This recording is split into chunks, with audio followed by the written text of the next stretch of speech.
5.1.2, the Buddha said, monks, there are the 5 powers of a learner. What 5?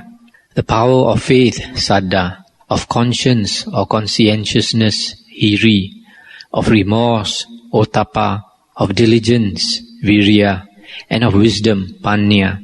And what, monks, is the power of faith, saddha? Herein, monks, the Aryan disciple has faith and believes in the enlightenment of the Tathagata, that of a truth he is the exalted one, Arahant, fully enlightened, replete with practice and knowledge, well gone one, world knower, incomparable tamer of tameable men, teacher of devas and men, the Buddha, exalted one. This, monks, is called the power of faith. Stop here for a moment.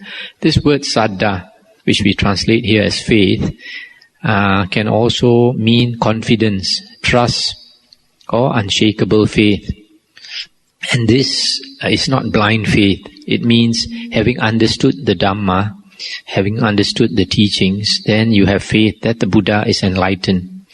So to have faith, it means that you must learn, you must hear the suttas, either study them, read them, or hear the suttas and understand. And only when you have understood how logical is the Buddha's teaching, and the Buddha, in fact, if you study further on, you find the Buddha said not to believe blindly, even the Buddha's words himself, not to take it on faith, but to investigate and to find out whether they are reasonable. And slowly from understanding them, then you have this saddha, unshakable faith.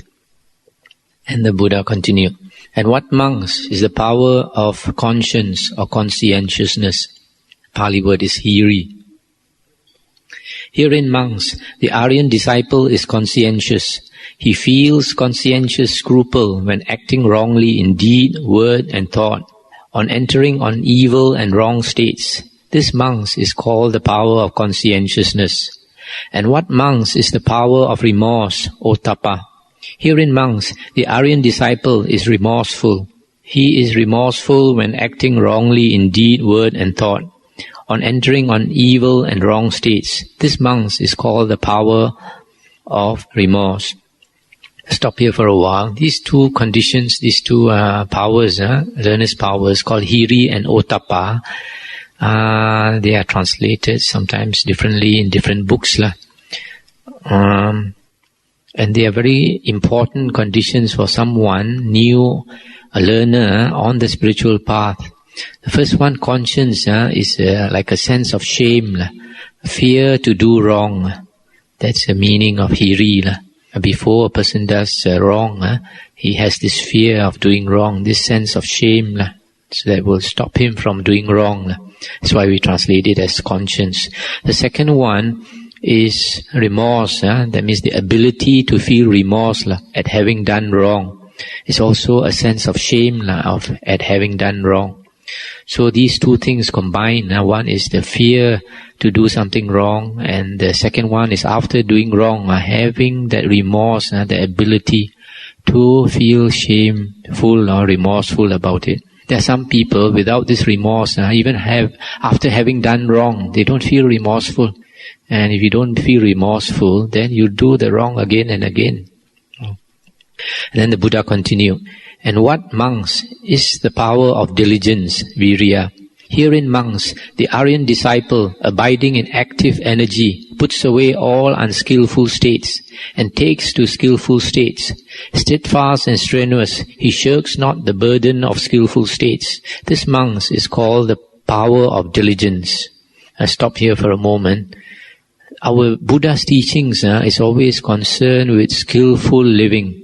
Skillful living, not unskillful living. To live our life in a skillful way so that we can avoid unnecessary pain and suffering. For example, if you drink and drive and then you end up with an accident, that could have been avoided if you did not drink and drive at the same time. So, in the same way, if we understand karma, we know that if we do something wrong, it's going to result in suffering for us later. So we avoid it from understanding of karma, how or what action leads to what result. So if we know that, then we avoid unskillful states. Unskillful states meaning states associated with greed, hatred, delusion or illusion. And that also means like conceit, jealousy, anger, etc., and like sensual desire, ill will, sloth and torpor, restlessness, doubt, etc. Whereas skillful states is the reverse, the opposite. States of mind connected with renunciation, with loving kindness, with wisdom, humility, etc.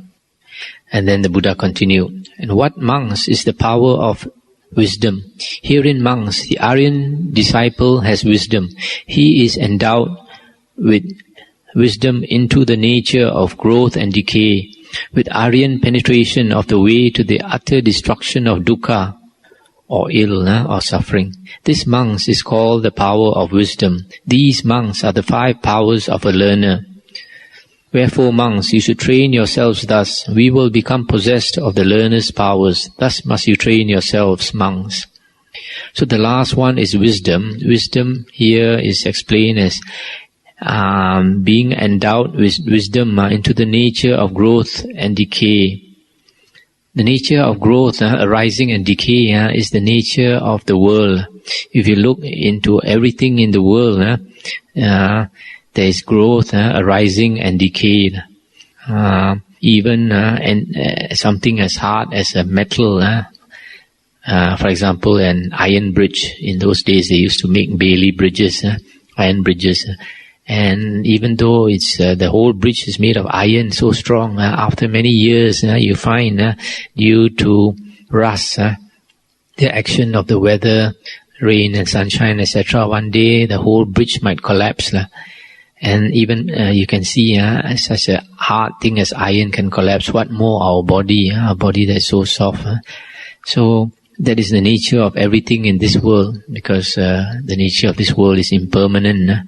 So if we have wisdom, we realize that everything arises and passes away due to conditions. That is the principle of dependent origination, dependent arising, how things arise and pass away, all due to conditions. And this person with wisdom can see the way to the utter destruction of dukkha. What is dukkha? Dukkha is another characteristic of this world. Sometimes it's translated as unsatisfactoriness, sometimes as suffering. And it means like growing old is suffering, is dukkha. Becoming sick is dukkha. Dying is dukkha. Not to get what you want is dukkha.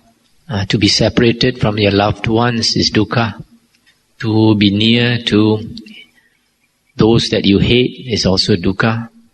In short, the Buddha said, the 5 aggregates of clinging, that which we associate with the self, the body, feelings, perception, volition, and consciousness, all that is dukkha. So these are the 5 powers of a learner, and these 5 powers are very important for somebody on the spiritual path. Without these 5 learner's powers, we cannot progress. The first one is to have confidence in the Buddha's teachings. Because the Buddha's teachings, although we call it Buddhism, it is just a brand we put. Buddha's teachings, the Dhamma, is something actually we don't have to put a brand, because it is reality itself. It is truth about existence. And of course some of it can be found in other religions. But the Buddha, as you probably heard in one of the suttas, where the Buddha said that whether the Buddha appears or the Buddha does not appear, the fixed law of Dhamma applies to all of us. It has always been there. Just that the Buddha is enlightened and he shows it to us, something that is so obvious that we have not seen it. He shows it to us. Then we realize the nature of existence, the nature of the world, and how existence is unsatisfactory and how we can get out of suffering. So these are the 5 learner's powers. Then the next sutta is 5.1.5. The Buddha said, monks, whatsoever monk or nun disavows the training and returns to the lower life, 5 matters for self-blame and reproach from the standpoint of Dhamma come to him here and now. What 5? He thinks, in you there was verily no faith in skillful states, kusala Dhamma, no conscientiousness, no remorse, no diligence, and no wisdom into skillful states. Monks, whatsoever monk or nun disavows the training and returns to the lower life, these 5 matters for self-blame and reproach from the standpoint of Dhamma come to him here and now. Monks, whatsoever monk or nun lives the holy life in perfect purity, though with tearful face he cries in pain and distress. 5 matters for self-praise from the standpoint of Dhamma come to him here and now. What 5? He thinks, in you verily there was faith in skillful states, conscientiousness, remorse, diligence, and wisdom in skillful states. Monks, these 5 matters for self-praise come to him here and now. That's the end of the sutta. So here the Buddha says, if a monk or a nun disrobes and returns to the lower life, meaning the life of a lay person, then actually he did not cultivate or did not have the 5 learner's powers, and because of that he disrobed. Whereas another person, even though wearing the robes is painful and even tears come to his eyes and he cries in pain and distress, yet if he still continues to wear the robes, then he can praise himself with these 5 learner's powers. That means he has these 5 learner's powers. Now, sometimes there are some people with very strong hindrances. They find it very difficult to wear the robe. What are these 5 hindrances? One is sensual desire. There are some people with very strong sensual desire, and it always disturbs them. Another one is ill will, a lot of anger. When you have a lot of anger, it's very difficult to live in a community of other monks or nuns. Then the third one is sloth and torpor. If you have a lot of sloth and torpor, it's very difficult to live the holy life. It's always you find it very difficult to make progress. The fourth one is restlessness and worry. Restlessness is something that is very difficult for new monks, because as a lay person, when you feel restless, you think, oh, what am I going to do tonight? I feel so restless. I can't stay in this house. All the 4 walls around me. I feel I have to climb up the walls. So what do? You go out and see a show. You go to town. You go to the beach. You just go out and do something. Whereas as a monk, you can't. You have to stay in the monastery. You are staying in a cave, you just have to stay in your cave, you just grit your teeth and bear it. That's why the Buddha said here, sometimes even with a tearful face, you still bear it. That's then you can praise yourself, because this is a stage where monks and nuns have to go through. If you can grit your teeth and bear it, later on, you get used to it, you master it, then it doesn't disturb you later on. However, you find sometimes some monks, they don't overcome the hindrances, and even after 5 years they disrobe, or some after 10 years, 20 years, 30 years, some even 40 years also they still disrobe, and because the 5 hindrances disturb them. And so the only way to overcome the hindrances, according to the Buddha, is to cultivate samadhi, cultivate concentration, one-pointedness of mind. And when you have one-pointedness of mind, the 5 hindrances are abandoned. The other thing about these 5 learners' powers, the first one is having unshakable faith. And as I said before, you can only have it if you have a good understanding of the suttas, the Buddha's discourses. That's why the Buddha always called his disciples savakas. And when he uses the word Savakas, disciples, he assumes that all of them are Aryans. That's why in the suttas, the Buddha always talks about the Aryan disciple, Aryan disciple. And so, to me, the suttas are so important that when we come into the Dhamma, into the holy path, the spiritual path, we have to study the suttas and understand, because from understanding, then we have this unshakable faith. And when you have unshakable faith, the Buddha said, you have entered the stream. You will never be reborn into the woeful plains again. You are into the spiritual path. You have entered the spiritual path. Without a proper understanding of the suttas, you still have not entered the stream. You are still outside the door. You have not entered the door yet. So that's why I always stress the importance of learning the suttas. Now we come to another sutta, 5.2.14. The Buddha said, there are these 5 powers. What 5? The power of faith, the power of diligence, the power of mindfulness or recollection, the power of concentration, and the power of wisdom. These are the 5 powers. And what is the power of energy? What is the power of faith? The power of faith is just as before, what we read before, that the Aryan disciple has faith and believes in the enlightenment of the Tathagata, etc. And what is the power of energy? That also we heard before. The power of energy is the Aryan disciple abiding in active energy, puts away all unskillful states and takes to skillful states. Shirks not the burden of skillful states. This is the power of diligence. What is the power of mindfulness? Herein, monks, the Aryan disciple is mindful or collected. He is endowed with the highest mindfulness and discrimination. He remembers and calls to mind what was said and done long ago. This, monks, is called the power of mindfulness. And what is the power of concentration? Herein, monks, the Aryan disciple, secluded from sense desires, secluded from unwholesome mental states, enters upon and abides in the first jhana, which is accompanied by applied and sustained thought, with delight and pleasure born of seclusion. With the stilling of applied and sustained thought, he enters upon and abides in the second jhana, which has internal self-confidence and singleness of mind, without applied and sustained thought, with delight and pleasure born of concentration. And with the fading away of delight, he abides in equanimity, and collected and mindful, feeling pleasure with the body, he enters upon and abides in the third jhana, on account of which the noble ones say, he has a joyful abiding, who has equanimity and is collected.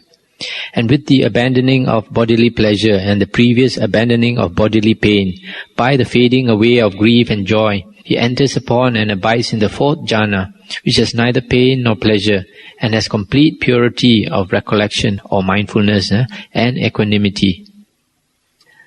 This, monks, is called the power of concentration. And what is the power of wisdom? It's as before. The Aryan disciple has wisdom. He is endowed with wisdom into the nature of growth and decay, with Aryan penetration of the way to the utter destruction of dukkha. This is the power of wisdom. These, monks, are the 5 powers. That's the end of the sutta. Here we come to the standard 5 powers. The earlier one was the learner's powers. This is the standard 5 things which the Buddha calls the powers. And the first one, faith, we have already dealt with. The second one is energy, we've also dealt with. Third one is mindfulness. The word is sati. This word sati comes from a word which is spelled S-M-R-T-I, smrti or something, and it means to remember. So basically, sati means to remember, and generally people like to use the word mindfulness. But if you look at this definition of the word sati, it says the Aryan disciple is mindful. He is endowed with the highest mindfulness and discrimination. He remembers and calls to mind what was said and done long ago. He remembers and calls to mind what was said and done long ago. So this is the ability to remember. So when we use the word mindfulness, you must know mindfulness has two meanings. One is to be generally mindful, aware of what is happening around you. That is not the real meaning of the word sati. The second meaning of mindfulness is the ability to recollect, to remember. And that is the more correct definition according to the words here. He remembers and calls to mind what was said and done long ago. So this we have to remember, because in the word sati, in the suttas, the Buddha says that sati is concerned with remembering the nature of our body and our mind, the five aggregates. Body, feeling, perception, volition and consciousness, because that is where our problem lies. That is where our ego is tied up to. We always associate the self with these five things. So we must always to remember to look and see that these five things are not the self. Then the power of concentration is the standard definition of how the four jhanas are attained. You find the Buddha's description of samadhi is always connected with these four jhanas, or sometimes it's just one-pointedness of mind. And this definition, as explained here, is the proper definition of concentration. Nowadays we have to be very careful, because certain teachers, their definition of concentration, they use such words like vipassana jhana. When you look into the definition of vipassana jhana, it means the mindfulness from object to object. And mindfulness from object to object is just sati, is just mindfulness. Just mindfulness or recollection, and it is the seventh factor of the Aryan Eightfold Path, whereas the four jhanas are the eighth factor, and these are two separate factors. You must not confuse and mix them up. I think they are one factor. It's very important to realize this. Any definition of samadhi must be based on these four definitions of the four jhanas, how you enter the four jhanas and what qualities the jhana has. So if anybody teaches that such and such is jhana, we have always to compare with this definition here in the powers of the four jhanas, of attaining the four jhanas. Sutta number 5.2.15. The Buddha said, monks, there are these five powers. What five? The power of faith, the power of diligence, the power of mindfulness or recollection, the power of concentration, and the power of wisdom. These are the five powers. And where monks is the power of faith to be seen? In the four factors of stream winning, there is the power of faith to be seen. And where monks is the power of diligence to be seen? In the four right efforts, there is the power of diligence to be seen. And where monks is the power of mindfulness or recollection to be seen? In the four intense states of recollection, satipatthana, there is the power of mindfulness to be seen. And where monks is the power of concentration to be seen? In the four jhanas, there is the power of concentration to be seen. And where monks is the power of wisdom to be seen? In the four Aryan truths, there the power of wisdom is to be seen. These monks are the five powers. That's the end of the sutta. Now the first one, the Buddha talks about the faith, saddha, or confidence. The Buddha says it is to be seen in the four factors of stream winning. What are the four factors of stream winning? The first one is the faith in the Buddha, unshakable faith in the enlightenment of the Buddha. The second one is the unshakable faith or confidence in the Dhamma. The third is the confidence or faith in the Sangha. And the fourth is the factor of virtue, sila, having pure sila. These are the four factors of Asotapanna. So there, the power of faith is to be seen. And where is monks is the power of diligence to be seen in the four right efforts. What are four right efforts? I think if some of you have remember, We talked about the 4 right efforts earlier in the chapter of the force, where the 4 right efforts refer to the effort to restrain, to abandon, to develop and to nurture. To restrain is to restrain unwholesome thoughts which have not arisen. We restrain them from arising. The effort to abandon is to abandon those unwholesome states or thoughts which have arisen. And then the effort to develop is to develop unarisen wholesome states or wholesome thoughts. And the effort to nurture is to nurture or develop further wholesome states that have already arisen, wholesome or skillful states. That is the power of diligence. That means we have to always be mindful of the state of our mind to see whether we have wholesome thoughts, wholesome states of mind. And where is the power of recollection to be seen? In the 4 intense states of recollection. This satipatthana, there are different translations for it. Firstly, the word sati, if remember the last time we talked on the suttas, the last sutta, the Buddha defined sati as the ability to remember and call to mind what was said and done long ago. Remember and call to mind what was said and done long ago. That is the real definition of sati, and there's about 8 suttas that repeats this definition. And so you remember I said that if you use the word mindfulness, then you have to remember that it is not so much the mindfulness of what is happening day to day, what is sense at the 6 sense doors, but to remember.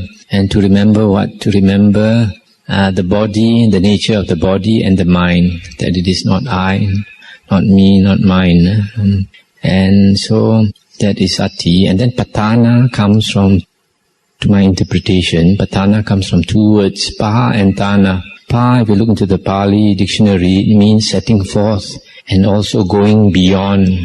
So going beyond also refers to extreme condition, intense, extreme or intense. So the word pa can be used for extreme or intense. Thana literally means standing still, and because of that it's also used for a condition, a state, a situation. So the word pa thana can mean extreme condition, or extreme state, or intense state, intense condition. That is why my mind, thana means an intense state. So satipatthana means an intense state of recollection or intense state of mindfulness. And this satipatthana is closely linked to the jhanas. Why do we say that satipatthana is closely linked to the jhanas? Because of 2 suttas. In the Anguttara Nikaya, the Venerable Anuruddha, the Arahant Anuruddha, was asked what is the cause of his psychic power, and he said that the cause of his psychic power is satipatthana. Normally when we refer to psychic power, we associate it with the jhanas, intense state of jhanas, deep states of concentration, And here he says that it is satipatthana. So satipatthana is in a way synonymous with the jhanas. And this is again can be seen in another sutta where it is stated that the sign of samadhi is satipatthana, or the sign of jhana is satipatthana. In other words, when you have the jhanas or you have perfect concentration, then you automatically have satipatthana. That is why in the suttas, in the Anguttara Nikaya, the Buddha said, cultivate satipatthana. But after you have attained satipatthana, the Buddha said, abandon the practice of satipatthana. That's something to be found in the suttas. So, before you attain satipatthana, you practice to attain it. And when you get it, you also get the samadhi, the jhanas. And once you have attained the jhanas, you don't have to make an effort to be intensely mindful. It becomes automatically, a person with the jhanas becomes naturally mindful. And then the power of concentration is to be seen in the 4 jhanas. And the last sutta, the last time we talked on the suttas, we defined the 4 jhanas. And the power of wisdom is to be seen in the 4 Aryan truths. When you have wisdom, you will understand the 4 Aryan truths. So that's the end of the sutta. Now we come to sutta number 5.3.22. The Buddha said, monks, that a disrespectful and unruly monk, not dwelling in harmony with his fellows in the holy life, will keep the minor precepts. Such a thing is not possible. That he will keep the learner's dhammas without keeping the minor precepts is not possible. That he will keep the aggregate of moral conduct without the learner's dhamma is not possible. That he will keep the aggregate of concentration without moral conduct is not possible. That he will attain the aggregate of wisdom without concentration, such a thing is not possible. But monks, that a respectful and controlled monk, dwelling in harmony with his fellows in the holy life, will keep the minor precepts, such a thing is possible. That he, keeping the minor precepts, will keep the learner's dhammas, such a thing is possible. And that he, keeping the learner's dhammas, will keep the moral conduct, such a thing is possible. That he, keeping the moral conduct, will attain concentration, such a thing is possible. And he, attaining concentration, will attain wisdom, such a thing is possible. That's the end of the sutta. So here the Buddha is trying to say that firstly a monk has to be respectful and controlled, dwelling in harmony with his fellows in the holy life. Such a monk will be one who is sincere about the holy path, who is sincere about practicing the spiritual path. Such a person, it is possible that he is willing to cultivate the minor precepts. And when he cultivates the minor precepts, he will progress to keep the learner's dhamma, the learner's code of things that must be practiced. And then if he does that, then he will progress to attain or keep the moral conduct. And when he keeps the whole aggregate of moral conduct, then he will attain concentration. And when he attains concentration, he will attain wisdom. Such a thing is possible. But the reverse is not possible. That means if he is unruly, then he will not be able to keep the minor precepts. And such a person will not be able to keep the learner's dhammas, will fail to keep the moral conduct. And because of that, he will fail to attain concentration. And a person who fails to attain concentration, the Buddha said, it is impossible that he will attain wisdom. You see here that the final part, that without attaining concentration, a person cannot get wisdom. And if you look into other suttas, you'll find the reason is that the Buddha said, without abandoning the hindrances, we cannot get wisdom. And the way to abandon the hindrances is to attain concentration. The other thing I'd like to know about this sutta is that this type of monk, the disrespectful and unruly monk, not in harmony with his companions in the holy life, is a type of monk who has no hiri ottappa. Earlier, I think you heard me talking about the learner's powers. We talked about hiri ottappa. Hiri is a term which means conscience or conscientiousness.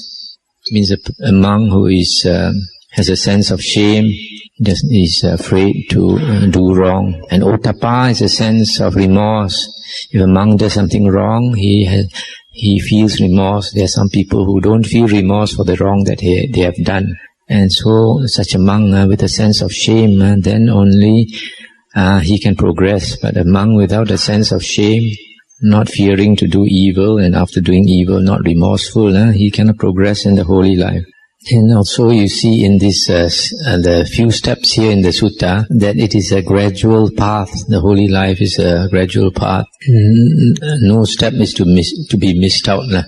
First, a monk got to be sincere, he got to be respectful, harmonious monk, then he will progress to keeping the minor precepts, and then will progress to keeping the learner's dhammas, and from there the whole aggregate of moral conduct, and from there to concentration, to wisdom. It is a gradual training that the Buddha expects in the holy life.